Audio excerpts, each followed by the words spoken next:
তাৰপিছত আপোনাৰ কলি ক'ত থাকে বোলে মদত কলি থাকে বোলে প্ৰমাণ মদ খোৱা মানুহজনক যদি আপুনি প্ৰশ্ন কৰে হেৰা মদটো কেলে খাবলৈ লৈছা হে বৰ বেয়া বস্তু সি তেতিয়া কি ক'লে নহয় মই মদ বুলি নাখাওঁ নহয় তই ৰাতি খাই বৈ উঠি ঔষধৰ নিচিনাকৈ অকণমান খাওঁ এই এপেক নে কি বুলি কয়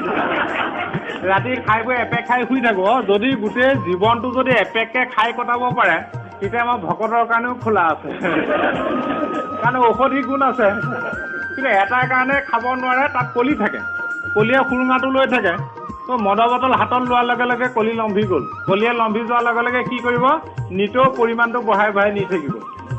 যিজন আপোনাৰ বন্ধুৱে শপত খাই কৈছিলে কাণত ধৰি যে এপেকৰ ওপৰত মই নাখাওঁ ছমাহমানৰ পিছত দেখিলে আপোনাৰ বন্ধু দেখোন সেইদিনা ঠেং পাক খাই আহিছে জানো কলি লাগি গ'ল আৰু সেইকাৰণে ইংৰাজীত মদ খোৱাটো কি বুলি কয় ড্ৰিংক DRINK ড্ৰিংক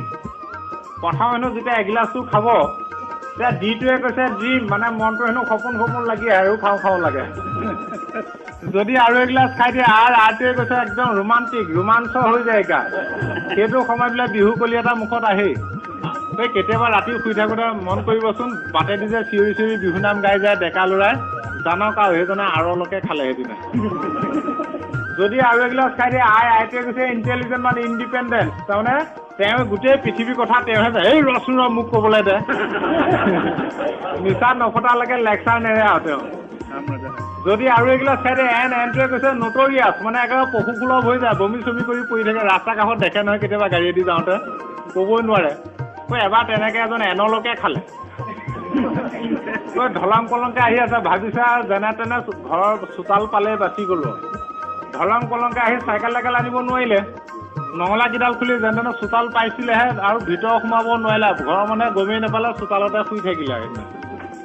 তাৰ যেতিয়াই শুই দিলে মুখেদি বমি আহি গ'ল অলপ অলপ বমি কৰিলে চোতাল উঠি গ'ল পোহনীয়া কুকুৰ এটা আছিলে হেনো বমি গুণ পাই শুঙি শুঙি আহি বমি খোপা খাই পেলালে সি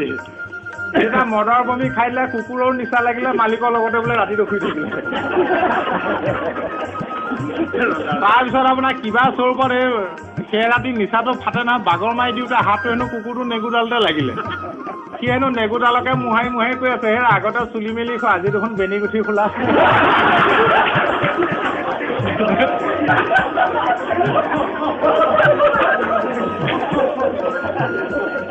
তাৰমানে এই যে কলিয়ে